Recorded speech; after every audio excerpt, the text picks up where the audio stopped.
Shalom Aleichem. We began last week our discussion of the third dimension of Kiddush. The first was Kiddush Doraisa, Kiddush Darabanan.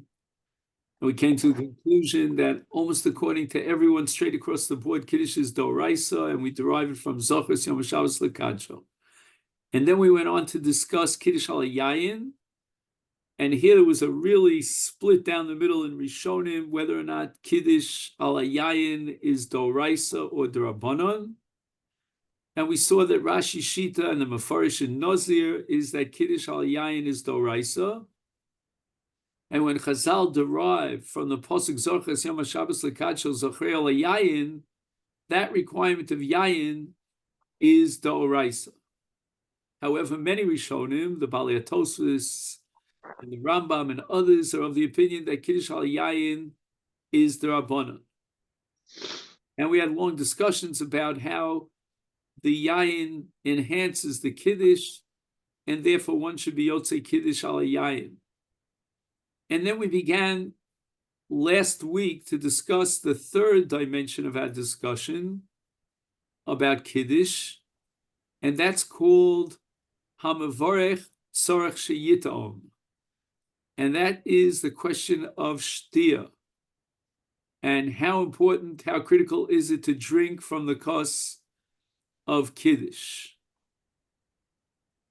And last time we discussed a Rashbam in Masechta Pesachim, in Arvei Pesachim, Adaf Kuv Zayin, where the Gemara says, Hamakadesh Vitam Mole Lugmav Yotza, Imlav Lo Yotza, and the simple reading of the Gemara indicates that the Makadesh himself has to drink, and if he does not drink, and the share of drinking minimum is Mole Lugmav, then he was not Yotzei the mitzvah of Kiddush.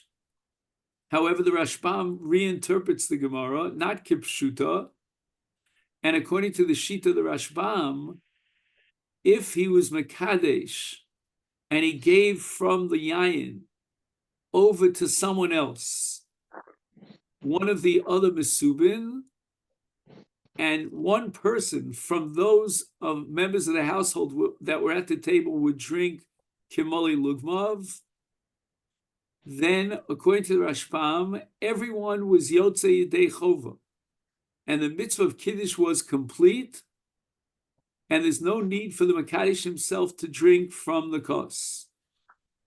So that's the sheet of the Rashbam, which we'll discuss again at great length today and try to elaborate on that. But then we discuss the sheet of the Gaonim. And the Gaonim say that if you made Kiddush and you didn't drink from the kos, you were not Yotzei the mitzvah of Kiddush. So that the Gaonim interpret the Gemara in Pesachim literally, Kipshuta, that Hamakadesh Tzorech Sheyitom, V'im Lo To'am Lo Yotza, and it's only the Makadesh who recited the Kiddush, he has to drink, which means that Kiddush, according to the Gaonim, is comprised of two parts, the brachos and the shtia, and the drinking of Mole Lugmav. And you can't split the mitzvah in half. You can't say, well, I'm going to do half the mitzvah and you're going to do the other half of the mitzvah. These are two parts that form a whole. Number one, again, the recitation of the brachos. Number two, the shtia. And they have to be integrated into one. And once the Makadesh has fulfilled the mitzvah by reciting the brachos and drinking from the kos, everyone else could be yotzei. But you need one person who implemented the mitzvah. So we have then a machlokes here between the Rashbam on the one side and the Gaonim on the other side. Whereas, according to the Gaonim, the Makadesh himself must drink from the Yayin and a Mole Lugmav. The Rashbam would maintain no, that it's enough that somebody, some member of the household, would drink from the kos. Now, when I say some member of the household, I'm leaving it deliberately ambiguous because I don't know, A, whether it means someone who has to be Yotzei is Chiyuv, B, even if he was already Yotzei or he's not intending to be Yotzei with your Kiddush, but at least he's a bar chiyuv. What about a katan? who's chayiv in chinuch, is his shtia sufficient? And even the possibility that a katan ben yomo, he's 1 day old, and for sure he's not a bar chinuch. Nevertheless, it could be that his shtia would be enough. All that is what we have to discuss and investigate today. We also mentioned that the Beis Yosef in Shulchan Aruch, in Siman Reish Ayin Aleph, that's our Siman of Kiddush, says that if after you recited Kiddush, Nishpach HaKos, the kos spilled, Eino Tzorach Lachzol Kaddish, he doesn't have to recite Kiddush again. And that seems to be a third shita here, to the extreme Lakula, whereas Rashbam and the Gaonim both require shtia, and the machlokas there is a secondary machlokas, so to speak, as to whether or not it's the Makadish has to drink from the kos, or someone else drinks from the kos. The Beis Yosef seems to assume that no one has to drink from the kos, that the entire requirement of Hamakadish Tzarch Sheyitom of drinking from the kos is only some sort of an embellishment, a higher, more ideal level of mitzvah min hamuvchar, but it certainly is not critical, and it could be disposed of. And therefore, if an event that the yayin spilled, you go on in life and you yotze the mitzvah of Kiddush. So that's really rounds off the three shitos that we presented last week. And now we bring a Gemara in Erevin on Daf Mem Amid Beis that seems to clearly indicate that somebody else other than the Makadesh drinks from the kos, and that not only that, that some other person who drinks from the Kiddush wine might even be a katan, and even an 8-day-old baby. And the Gemara there addresses the question of bris milah on Yom Kippur. And the Gemara wonders if the bris milah and the recitation of its two brachos requires a kos. I say if because not everyone agrees that that's so, but according to that opinion, that the brachos of milah require a kos, what do we do on a Yom Kippur? No one could drink from the kos. And the Gemara seems to assume that you can give it to the baby, the Yanuka, who's 8 days old. And we wonder what the Gaonim are going to do with this Gemara in Masechta Erevin, because the Gaonim say that if the Makadesh himself did not drink a Moli Lugma from the kos of Kiddush, he's not Yotze. And even according to the Rashbam, we seem to have a problem with this Gemara in Erevin, because the Rashbam al Kol Panim require as a minimum that somebody drink from the kos. But to say, therefore, that the Yanuka, the baby who's 8 days old, is going to drink from the kos, and certainly not a Moli Lugmav, that seems to be ridiculous. So that the Gemara in Erevin would support perhaps the Beis Yosef, that third extreme shita of Nishpach HaKos Yotza, that shtia is not absolutely critical. You could do away with it. It's not indispensable. But yet, on the other hand, the Gemara in Erevin doesn't even seem to be exactly supportive of the Beis Yosef, because the Gemara in Erevin is looking for a solution to the problem of shtia. Somebody's got to drink.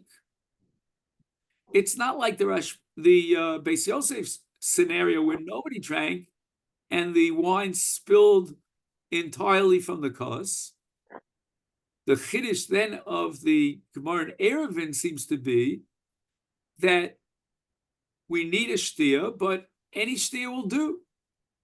We'll call it a shtia kol dehu, any shtia, even that of the Yanuka of the baby. On the side, we'll just mention for the record that the maskana of the Gemara is we will not give the wine to the tinok because it's not proper on Yom HaKippurim. For whatever reason, Osi lemisrach, And that's a sugya that has to be understood. So again, to summarize, where we were holding at the end of last week's discussion is that we have three shitos in the Rishonim, going from one extreme, the Beis Yosef, who does not require shtia, at least b'di'evad you're yotze without shtia, to the other extreme, the Gaonim, who say that without shtia you're not yotze. And not only that, the Gaonim require that the Makadish himself drink the Moli Lugmov. In the middle, we had the Shita of the Rashbam, who requires shtia, but not necessarily the Makadish, but any one of the Mesubin. And then we have the Gemara in Erevin that doesn't seem to really fit in, certainly not with the Gaonim, and not even according to the Rashbam, but even seems to be a variation of the Shitas HaBeis Yosef, because the Beis Yosef is talking about the fact that nobody drinks the wine, it's Nishma. The Gemara in Erevin, on the other hand, is trying to investigate how do we make sure that somebody drinks from the wine. Now, do we paskin like the Gaonim? And do we require a kos of yayin for bris milah? So here we look in the poskim, and what we find is something very interesting. And this is on page Yud Aleph. For those of you who like to follow the text, this is the page that we stopped a week ago. And we find here in the Shulchan Aruch Siman Tov Reish Chaf Aleph that the Mechaber paskins that Milah does not require a kos yayin. Mivarchem ala Milah below kos. However, the Ramah says, Yesh omrim de mevarech bekos. We require a kos. That's the minhag that we're familiar with, and even the Sfaradim have accepted that minhag that at a bris milah we require a kos. But then the Ramah adds the Gemara in Erevin, and he says, Nosnim Latino kanimol.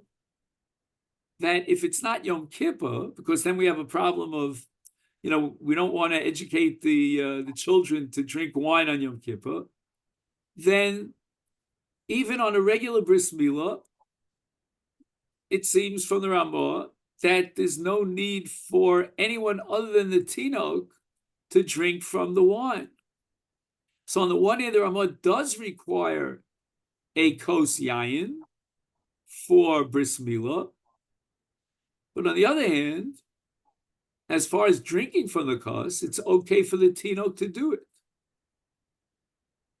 And the Magen Avram tries to understand this psak of the Ramah. Now, in order to appreciate the Magen Avram's understanding of the Ramah, we go back to the Gemara in Erevin one more time, and we take a look at Rashi. Rashi is bothered by this question of giving from the kos of Milah over to the Tinok. And Rashi says the following. While it's true that you require te'ima, but nevertheless, says Rashi, Taima mishum degnayahu lekos shel bracha shlo yehena adam mimenu. Rashi introduces what I would call a secondary or external reasoning for requiring shtia, which in the language of Rashi is gnayahu lekos.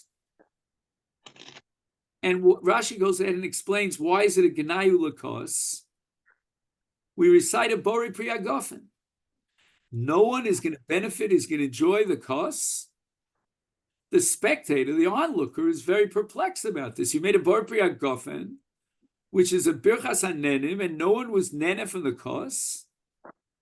And for that, Rashi says, to solve that problem, it's enough that we give a te'ima to the yenuka, to the baby. So the Magen Avram, when he explains the Ramah, who paskins, then on the one hand, we require a kos at Milah, but on the other hand, we can give the tinok to drink from the kos. So the Magen Avram says, Kevan de teimas kos eno ela mishum gnai. Shelo yomru bracha shelo litzarachi. That this bracha Boreh HaGefen was recited for naught. Lachein dai benosnim litino katan kazeh. And here the Ramah makes reference to the Ravan, and we have apparently sections of the Ravan on Masechta Eruvin, and the Ravan is basically enhancing our understanding of Rashi in Eruvin by saying Gnayu l'kol shel bracha. Why? Because we made a birchas hanenim and no one was nene from the bracha, and for that it's sufficient that we give the wine to a tina. So that's what we have here in the Magen Avram. So the Magen Avram, accepting the sheet of Rashi and the Ravan, is saying that the emphasis here is on the bracha. The shtia is only to resolve a side problem of nira kignayu alakos. But if we weave through the literature here, if we dive into the essence of it and leave the gnayu lakos on the outside, then we come to the conclusion that it's the Boreh HaGefen itself that is the mitzvah and not the shtia. Again, as I emphasize, according to the Rashi and the Ravan, embellished here by the Ramah and the Magen Avram, the shtia is a matter of gnayu lakos. That is not essential, but rather something external. And as far as the essential requirement is concerned, it's the Boreh HaGefen without shtia.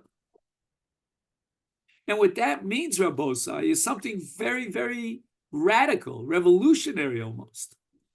That we borrow the bracha of Boreh HaGefen for another purpose. Normally, we assume that Boreh HaGefen, hands down, is to allow you, to permit you to be nena, to benefit from the wine and drink the wine like any birchas hanenim. But now we're saying that Boreh HaGefen comes under a whole new category. That Boreh HaGefen is not always a birchas hanenim, but sometimes it becomes part of a mitzvah. What is that mitzvah? That mitzvah is called in the language of Chazal, it's Gemara Pesachim Kufhei, Shira al Hayayin. Do you remember this discussion that we had a few weeks ago? That back at the time of the Mikdash, the Leviim would sing the songs at the time of the Nisuch Hayayin, because Ein Shira el al Hayayin. So when we sing a song of praise to Hashem, then we recite those brachos of Shira over a cup of wine. And now the Boreh HaGefen takes on a whole new complexion. It becomes a birchas Shira, not a birchas hanenim. And the anah from the kos is unnecessary, except for the problem of gnai. But in and of itself, the bracha serves the purpose of Shira al Hayayin. So that means that if we go back to the Beis Yosef, in the case of Kiddush, where he said that if it spills, then you don't have to recite Kiddush a second time, then the Beis Yosef might be saying that the Boreh HaGefen of Kiddush is a geder of Shira al Hayayin. And the Boreh HaGefen is not to be viewed as a birchas hanenim, but rather as a birchas hashira. And once again, if l'chatchila we could drink from the wine, fine. If not, we have the problem of Rashi and the Ravan raising the issue in Eruvin of Gnayu lakos, and that problem we could solve by giving it over to a Yanuka. So I want you to refer for one moment to the Machzis HaShekel, which is here on page Yud Aleph, the page that we're doing now. And he writes that Lachein dai kshenostim latino. He quotes the Magen Avram that because the requirement of yayin is only mishum gnai, it's enough that we give it to a tino. Aval l'shar tinokos asur. And now he introduces the issue of Yom Kippurim. And he says the following, that bedafka, we're going to give it to the Bracha Nimol in a bris milah on Yom Kippur, and not to another Tinok, because as far as another Tinok is concerned, if he's a little bit older, he might get used to the idea of drinking wine on Yom Kippur, and it's counter-educational, and therefore we prefer and allow giving the wine to the Anuka, to the Racha Nimel. Bi'afal gavdim chal mila b'tishabav nosim l'tinokos. Whoa, this is interesting. He says that with regard to a Sunday Tisha B'Av, Motzi Shabbos, which is already Tisha B'Av, and we're reciting Havdalah Yayin, and for that matter, during the 9 days, when we don't drink wine, we give it over to a Tinok, and yet there's no requirement that we give it to a Tinok that's 8 days old. He says, Kevan di eno kavua bechol shana she'amila b'tisha b'av lachein lo chayshirin dilma osi lemisach rabim kol kom yom kippurim du doraisa hichmir yoser mi b'tisha b'av. So again, the Machzah Shechel comes to resolve what seems to be a knotty kind of a contradiction, because on the one hand, the Ramah says, don't give the baby on Yom Kippurim, any baby, a little bit of the wine from the bris milah wine, but rather give it to the 8-day-old baby.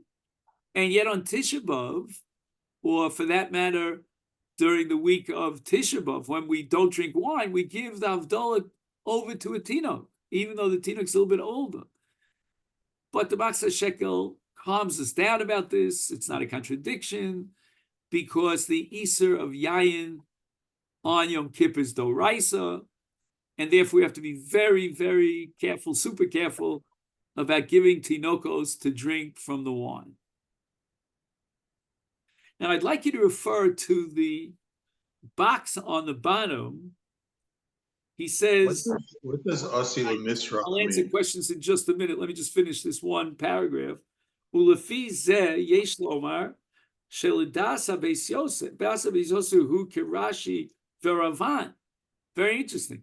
Now that we have Rashi and the Ravan in Masechta Eruvin, that from the wine we give it to a Tinok, and that Tinok is 8 days old, and the explanation therefore is that all you need is Shira ala Yayin, so the Boreh HaGefen takes on a whole new dimension, and it belongs to a new category of Shira, which is an end to itself, not a means to an end to allow you to drink from the wine. Now we can make sense out of the Beis Yosef, who says that Nishpach HaYayin, if the Kiddush wine spills, you are Yotze. Why? Because the mitzvah of Zechir al Yayin is a mitzvah of Shira al Yayin, and that mitzvah of Shira al Yayin was fulfilled with the recitation of Kiddush over a cup of wine. The Birchas Boreh HaGefen is part and parcel of the Shira, of the Kiddush, and should be classified as such and not as a Birchas HaNedim. So if it spills, then you are Yotze in the mitzvah of Kiddush. HaTe'ima eina chelik min ha-mitzvah shel Kiddush ela mishum gnai. So it's fascinating that the Rashi in Eruvin, together with the Ravan, will give us a new insight and shed light on this strange sheet of the Beis Yosef. Because on the one hand, we know Hamakadish Tzorch Sheyitom, and it seems at first glance to be a requirement of Shtia, of Te'ima in Kiddush. And on the other hand, the Beis Yosef maintains that Nishpach, he was Yotzei of Mitzvah of Kiddush. But now, in light of the Rashi and the Ravan and Eruvin, where the Gemara assumes that as far as the brachos of Milah that require a kos, it's sufficient if the tinok will drink.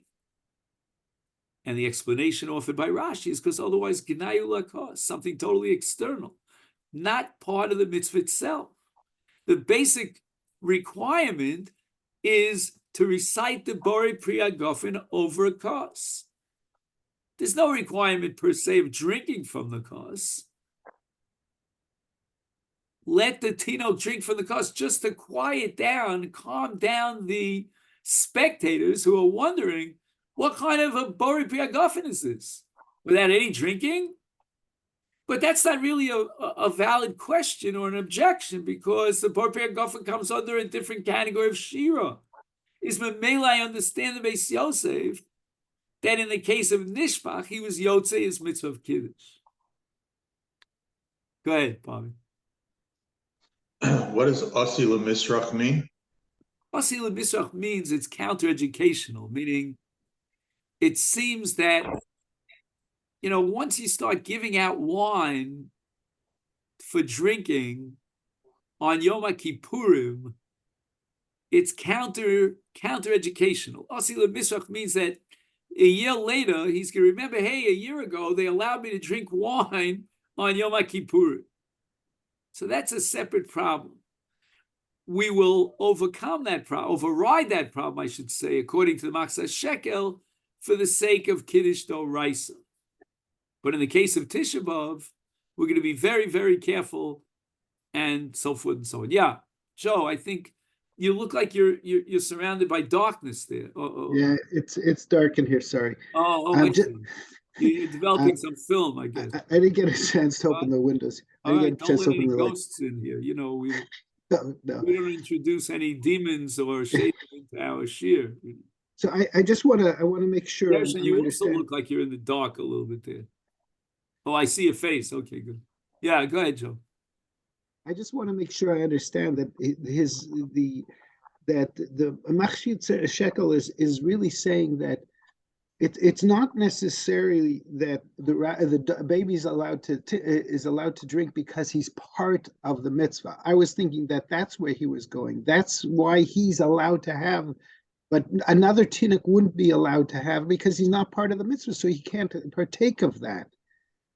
That's not what he's saying at all. And by you could explain by Havdalah, he's part of Havdalah, so he's allowed to be any kind of child's allowed. I think, Joe, what the Machzah Shekel is bothered by, and he's trying to solve this problem. Again, I don't want to spend too much time on this, but he's just wondering, why is it that the Ramah is very, very inhibited about giving a tinok yayin, in this case of a bris, the case here in Taf Reish Chaf Aleph, whereas the same Ramah will advocate during the 9 days or on Tisha B'Av itself, without any hesitation, without any inhibition, to give the kos of Havdalah to a tinok, without any restrictions, without any young age.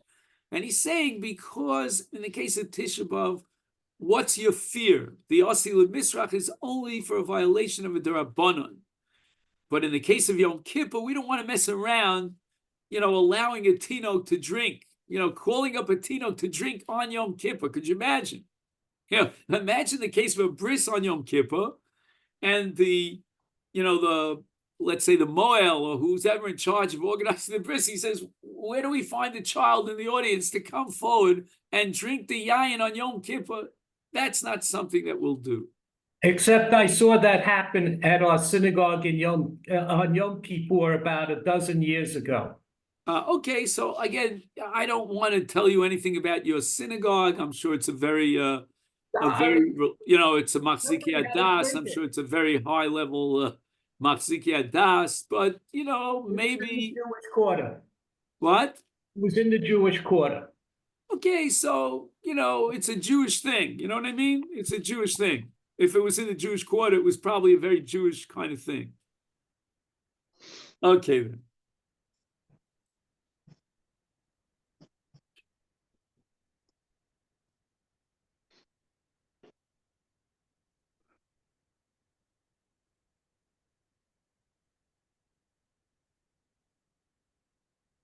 Now, it seems that the commentaries add one point here. I just want to mention and go on because we have so much to do here to sort out all this information. And he says that the reason why the Machaber himself didn't even want to introduce a kos yayin to the bris milah on Yom Kippur, he says because the Machaber was of the opinion that in order to really solve the problem of Gnayu ala kos, when people are wondering about this Boreh Pri HaGefen that didn't culminate in any sort of hana, they understood in their minds that you've got to give that wine to at least a child shehigia lechinuch, and on Yom Kippur that's the last thing we want to do. And the Machaber was not satisfied with the suggestion of giving the wine to drink to the 8-day-old baby, the Rachanimo, who's certainly not higia lechinuch. Because again, you want to calm down the observer who's wondering about the Boreh Pri HaGefen. So I can recite a Boreh Pri HaGefen on behalf of Katan, and even though I'm not drinking from the wine, I could train the Katan and have him drink from the wine. I helped him out with the Boreh Pri HaGefen, he'll drink from the wine, but that's because of the mitzvah of chinuch. And the mitzvah of chinuch, of educating, will justify reciting the bracha. But in the case of a Rachanimo who's only 8 days old, and to give it to an older child who's higia lechinuch, we don't want to play with, that's fire. That's playing with fire on Yom Kippur. Like, except in the old city. I'm sorry, Bruce. But I'm talking outside the walls of the old city. I'm just kidding with you. Anyway, so here we don't want to mess around with giving a child who's higia lechinuch wine to drink on Yom Kippur. It's not a healthy thing. It's not very educational. And your other option is to give it to a tinok. Well, we don't make brachos on behalf of a tinok of 8 days old. All right, let's go on. And we're looking now at page Yud Beis.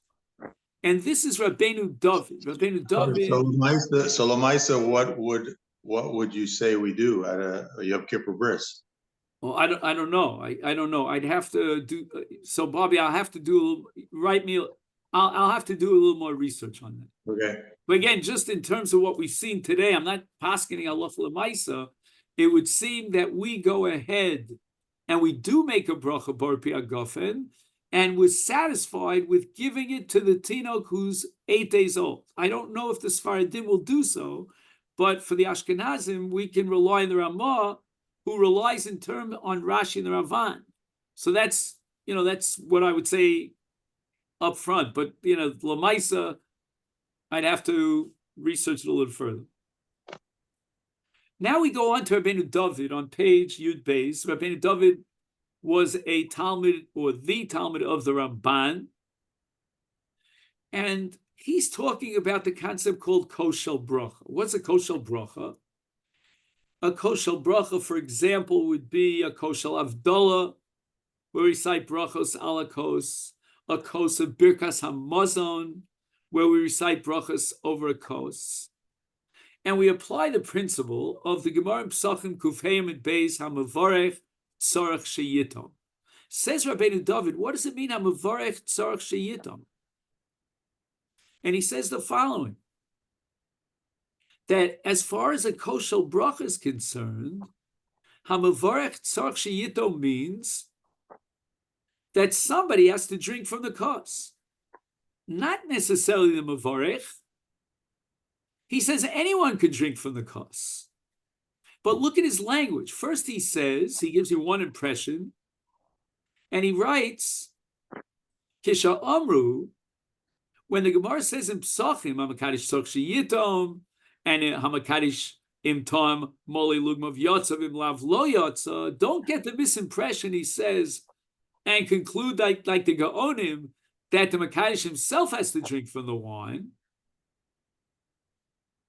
Al kol sheyotzim yedei Kiddush omru. Anyone who fulfills the mitzvah of Kiddush could drink from the wine. V'lo Makadosh atzmo dafka. You don't need dafka the Makadosh himself. Who does this remind you of? Rashba. Ella hakol midin hamavarech. Everybody's included in the word hamavarech. So don't misinterpret the word mavarech to mean the one who actually recited the bracha, but anyone who is yotze with that bracha is called a mavarech. He is a mavarech. Everyone's a mavarech. V'kol shetam echanem yotzu kula. So far, if I stop here, Rabbeinu David is identical to the Rashbam. But then he goes ahead and he throws a curveball and he says, "Oh, afilu misha eno yotze imahim." It's not necessary for someone who is going to fulfill his mitzvah of Kiddush. He's part of this, we'll call it a chabura, to be yotze Kiddush, that he has to drink one of them, but rather, afilu misha eno yotze imahim, vafilu yenuka, even a baby. And how does he prove this? That you don't need the Makadesh to drink from the wine, and you don't even need that one of those who are fulfilling their obligation and part of the Mesumim has to drink from the wine. How do we know this? Because the Gemara in Eruvin establishes afilu yenuka. In the case of a bris milah on Yom Kippur, we give the wine to a yenuka, to the baby who's 8 days old. She'ein chovas hakos litlo biyoda bilvad. Don't think that it's just enough to hold on to a kos. It's a birchas hanenim. We need someone to be nene. But v'ein tzarich sheyehena hu biatzmo. Ela kol shenene mimenu adam. Any person can be nene from this birchas Boreh HaGefen. But v'imlo nene mimenu adam. If no one had any anah, hareze can be shalohoy shom kos klal. So you need a kos. You need to hold the kos. You need to recite Boreh HaGefen on the kos, and you must have hanah. But the hanah could come from anywhere and from anyone, even from a yenuka. So in a sense, I think that perhaps Rabbeinu David is against Rashi. What do I mean he's against Rashi? Rashi indicates that the reason why somebody has to drink from this wine and let it be the yenuka is because of the problem of gnai hula kos. The spectator thinks that you made a bracha of atala. No one drank from the wine and you recited Boreh HaGefen, and we can satisfy the onlooker by telling him that the yenuka drank from the wine. But that's not what Rabbeinu David is saying. Rabbeinu David is saying that there is a requirement of Boreh HaGefen, and hamavarech tzarich sheyitom is not because of gnayu lakos, but because hamavarech tzarich sheyitom. Comes along Rabbeinu David and he says hamavarech tzarich sheyitom means that there has to be hanah from the kos. But he's not changing the nature of the bracha of Boreh HaGefen. He is still clinging on to the old branch of Boreh HaGefen as a birchas hanenim. Somebody has to be nene from the kos. He agrees with Rashi that the drinking of the kos is not quintessential to the actual bracha and the mitzvah of let it be Kiddush, let it be bracha al kos, let it be bracha on milah. You could be yotze that mitzvah with or without Boreh HaGefen, but once we set up a requirement of Boreh HaGefen, it becomes a birchas hanenim, and somebody, whoever it is, has to be nene from that kos. Otherwise, the birchas Boreh HaGefen is in vain. And if you take a look again at the footnote here, first of all, footnote number 47, he says, Kol dover shetzarich kos, tzarich lishtos mimenu, himole lugmav. However, according to Rabbeinu David, is the takana of a mekadesh tzorch sheyito means that the kos on which we recited the bracha must require hana. There's got to be hana from the kos. Not like Rashi, that it's some sort of external, we have to calm down the spectator that he's up in arms of protesting and objecting. What is it, a Boreh HaGefen, and nobody benefited from it? It's a bracha vatol. No. According to Rabbeinu David, there's something essential about the drinking of the kos as a hana that culminates and validates and justifies the Boreh HaGefen. Forgetting about the Gnai Hula kos. So Rabosai, as we've been saying all along, the map here of all the different shitos is made up of many different parts, many different branches, so to speak. We began with the shitas hagaonim, that in Kiddush, the Makadosh himself has to drink a mole lugmov. We went on to the Rashbam in Psachim, who says that anyone could drink a mole lugmov, but it's part of the essence of the mitzvah. And if nobody drank from the kos, you're not yotze. We moved on to the Beis Yosef, who said that even in Nishpach, and nobody drank from the kos, you were yotze kiddush. We have the sugya in Erevin about birchas hamila on Yom Kippurim, in which we require that the Yenuka will drink from the kos. We found that in the Magen Avram, explaining the Ramah, he relies on Rashi and the Ravan, who say that the drinking of the kos is only mishum gnai. It's because of the spectator. And therefore it doesn't matter to us who we give the wine to, even if we give wine to the Yenuka. Now we have Rabbeinu David, who's saying no. The takana was hamakadosh tzorch sheyitom, hamavarech tzorch sheyitom, which means that we need hana. Te'ima means hana from the kos, in order to make the Boreh HaGefen a complete bracha that's meaningful. So on the one hand, Rabbeinu David really is almost identical to the Rashbam in the sense that he doesn't require that the Makadesh drink the Mole Lugmov, as the Gaonim did. And his proof is from the Gemara in Erevin, but this goes way, way beyond the Rashbam.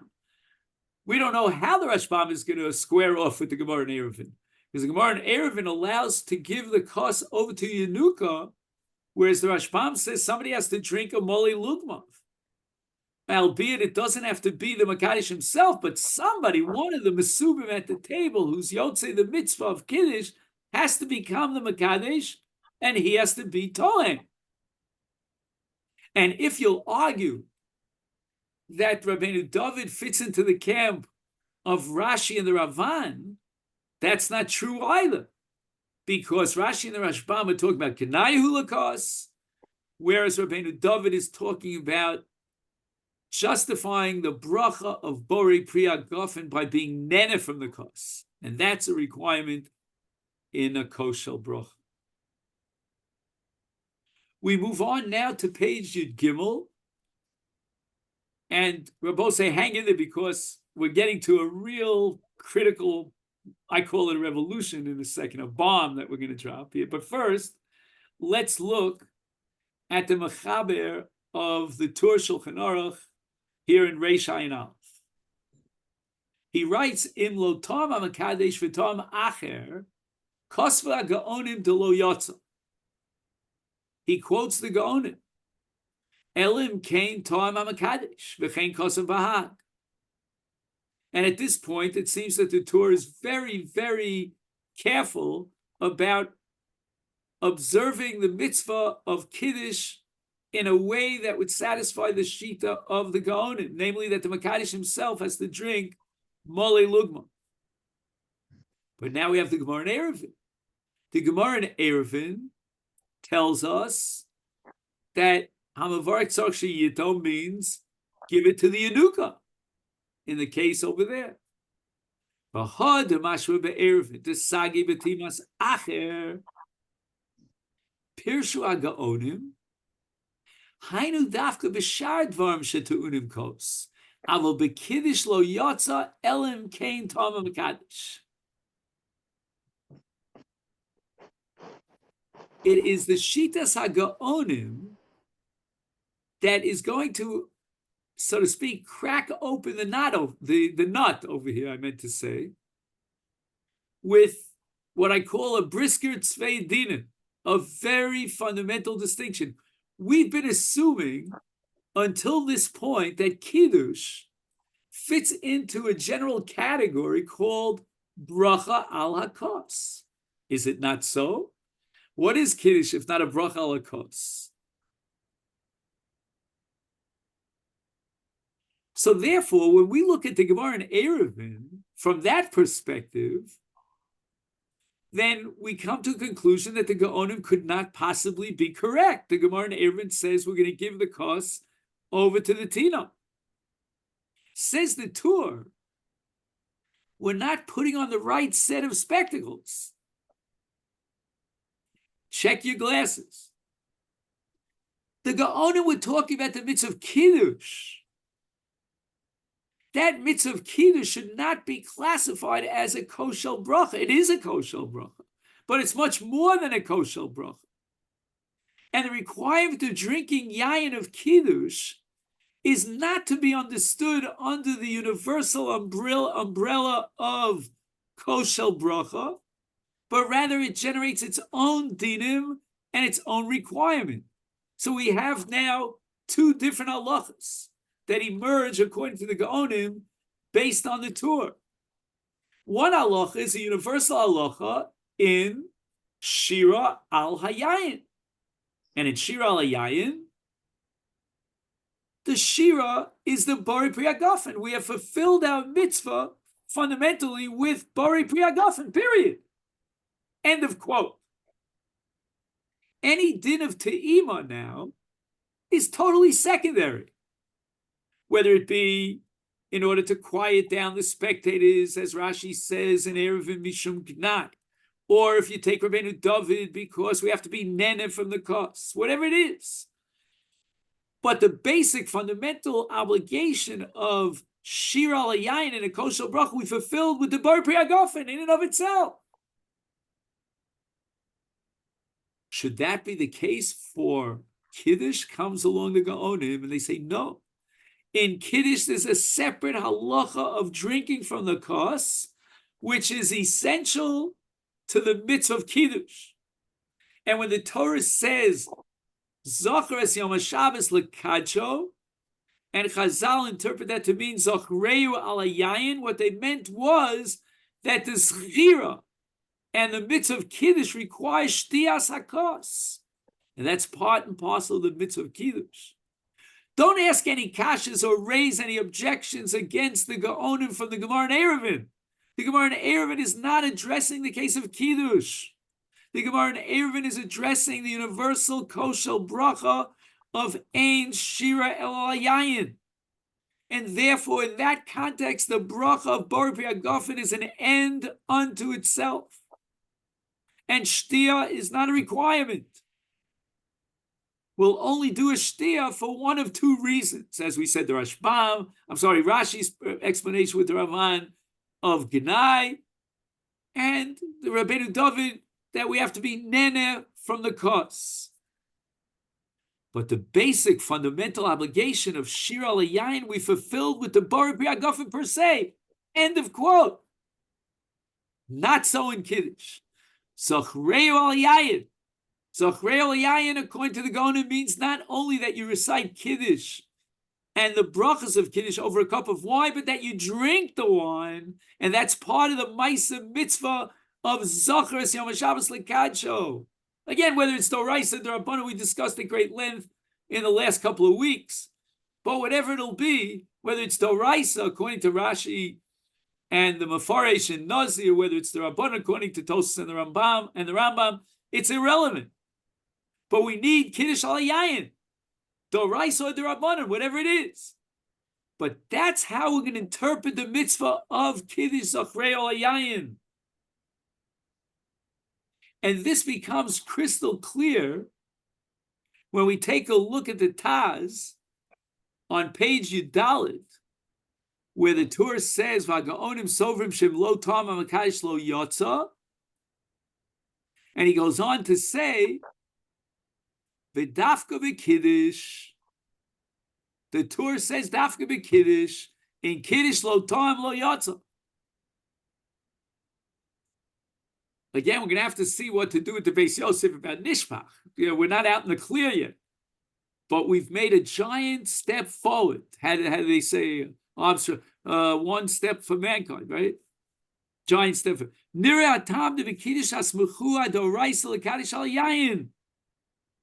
talking about a separate halach in Kiddush al Yayin. And that's the Shitas HaGaonim. That the Chiyuv Te'ima in the case of Kiddush is because of the mitzvah of Zachreu al Hayayim. The Asmechu Rabbanan Akros Zachras Yom HaShabbos L'Kadsho. Is Memela the person who's Mazkir Kiddush and is implementing the Maisa of mitzvah of Kiddush, he's got to drink from the Kos Shel Yayin. However, as far as the mitzvah of Shir al Yayin in a classic Kos Shel Bracha beyond the bounds of Kiddush, like for example Birkas HaMazon or Havdalah or Sheva Brachas at a Chasen, etc., there it doesn't matter who drinks from the kos. It's only in Kiddush where there's a halach of Zachreu Layayin, it means Shtias Hayayin. Pilei Plon. And Rabbosai, if this be the case, we're going to finally come to grips with the following question. What is the nature of Boreh Pri HaGefen? Is it a Birchas HaMitzvah or a Birchas HaNen? And for that, we want to see the Gemara in Masechta Rosh Hashanah Chav Tes, beginning on the very bottom of Chav Tes Amud Aleph, going on to Chav Tes Amud Beis, which is in page Tes Vav of your Kuntris. The Gemara says the following: Tani Ava Bereid Rab Zera. We have a brisa from Rabbi Ava. Very nice name, Ava. Kol habrachot kulam afal pisha yotza motzi. I fulfilled my obligation vis-a-vis this bracha, and nevertheless, I can recite the bracha again on behalf of someone else. Chutz mi birchas halechem u'birchas hayayin. I've already made hamotzi min lechem in aretz. I ate from my bread, and now you come along. You want to eat bread? Can I recite hamotzi min lechem in aretz for you? The answer is no. I already drank my wine. Now I want to make a Boreh Pri HaGefen on your behalf. Can I do so? No. Boy Rava, and now we turn to Daf Chav Tes Amud Beis. Birchas halechem shel matzah u'birchas hayayin shel kiddush hayom ma'u. Wait a second. Are you going to tell me that there's no way under the sun that I can make hamotzi lechem in aretz on your behalf, even though I was yotzi myself? What about matzah? Right?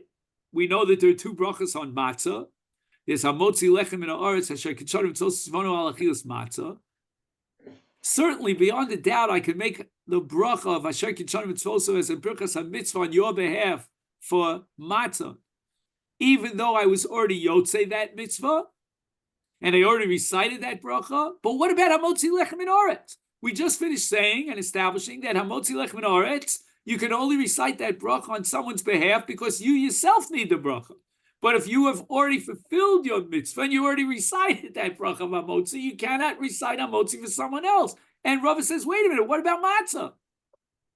I can recite in one side of Rava, hamotzi lechem min haaretz on matzah, even though I've already recited that, I've already eaten the matzah, I can do it on your behalf, just like I can recite asher kitzarim tzos tzivanu al achilas matzah.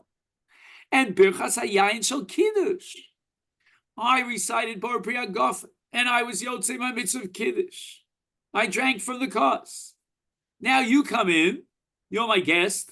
You imagine it's a, let's say it's a night of kiruv. You know, I don't know if you read the article about the kiruv that's going on now Neve Tzedek in Tel Aviv. Did you read that? You must read that article. I cried 5 times when I read that article. It's like 5 pages long in Mishpacha magazine last week about a couple named Hurwitz, Rabbi and Mrs. Rebbitzin Hurwitz, and they established a shul in the heart of anti-religious Tel Aviv. I mean, the real McCoy, leftists. And there are hundreds of people coming to Kiddush on Shabbos. It's an amazing article. This is all post October 7th. Anyway, so somebody comes in. We used to get people off the wall in the old days. Do you remember that period of time, when they used to get people off the kotel and send them to families? Anyway, so we used to host those, for kiruv purposes. So now a Jew comes in. I've already recited Kiddush. That Jew needs Kiddush, but he or she cannot make Kiddush. So I'll make Kiddush on their behalf. And I'm going to recite Boreh HaGefen when I don't need Boreh HaGefen. I already was Yotze. And Rava says, maybe I could do so. Rava vacillates. What's the suffix? Kevan de chovahu mapik, o dilma bracha lav chovahu. Makana suffix shel Rava. Rava wants to know, how do I classify and define Boreh HaGefen in Kiddush or Amotzi Lechem and Arts in Matzah? One side in Rava is chovahu. Okay, we're going to use a different term and substitute a different term that's more familiar to us for the words chovahu. Mafiki can be motzi. Where do we have halacha that I can recite a bracha on your behalf and be motzi you, even though I don't need the bracha? That's called the birchas hachova in the language of Rava in Rosh Hashanah Chavtes. In our language, that's called the birchas hamitzvah. O Dilma, or should we say it's a regular bracha, birchas hanenim, and in birchas hanenim, if you're not going to be nene, you can't make the bracha on behalf of someone else. And lav chovei. And Rabbosai, this suffix of Rava really lies at the heart of everything that we've been discussing today. What is the nature of birchas Boreh HaGefen? Is it simply a birchas hanenim? Or is it a birchas hachova? And tremendous nafkaminas. If it's a birchas hachova, then we might require shtia. If it's a birchas hachova, I can make it and recite it on your behalf, even though I was yotze already because of arvus. We both share the same chova.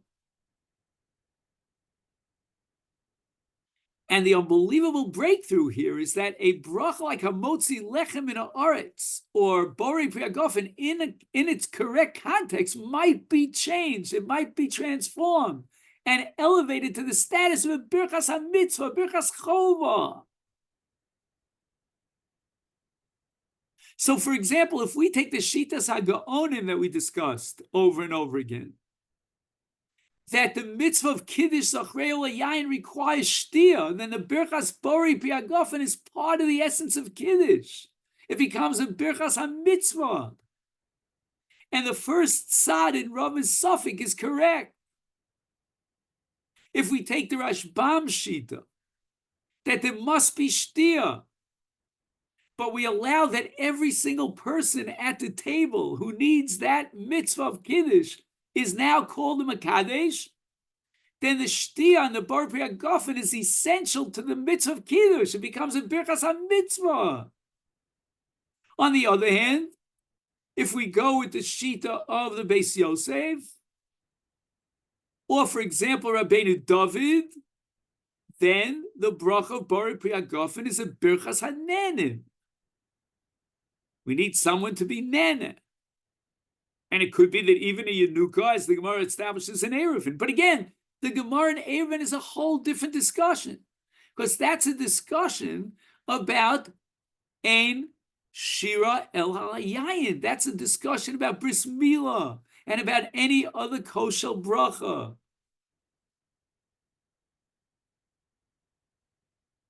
Okay, I realize that we're running out of time. I'll just finish up with the Rashi here in Rosh Hashanah. Rashi says Mahu. You see the second line in Rashi. Al achilas matzah mekadesh Yisrael. Oh, al achilas matzah. Mekadesh Yisrael. In Kiddush, when you recite Mekadesh Yisrael. Or in Matzah, when you recite Sheketchonim Tzvon al achilas matzah, those brachas lo ti bailecha. Rav is saying they were never included in my suffix. Techoveninu. That's a birchas ha-mitzvah. Umapik, and he could be motzi someone else. What was Rav's suffix? Rashi says after having cleared the air, Ela birchas ha-motzi u birchas ha-yayin mi boile. Because these are brachos that classically are classified as birchas ha-nenim. She'ein bos el lefisha mavarch tzorch sheyidom. Maybe they're only coming for the sake of hana, and they should not be upgraded to the status of a birchas ha-mitzvah. Or should we say came in the chova? He says Rashi achilas matzah chovolov ken chiddush hayom chovolov, and therefore he needs these brachos of Boreh HaGefen, amotzi lechem in haaretz as part of the chova, as part of the mitzvah. And then Afkamina is that according to Rav, he could be motzi someone else, even though he was yotze himself. All right, this is where we're going to stop for today. Anybody wants to join me for Daf Yomi is invited.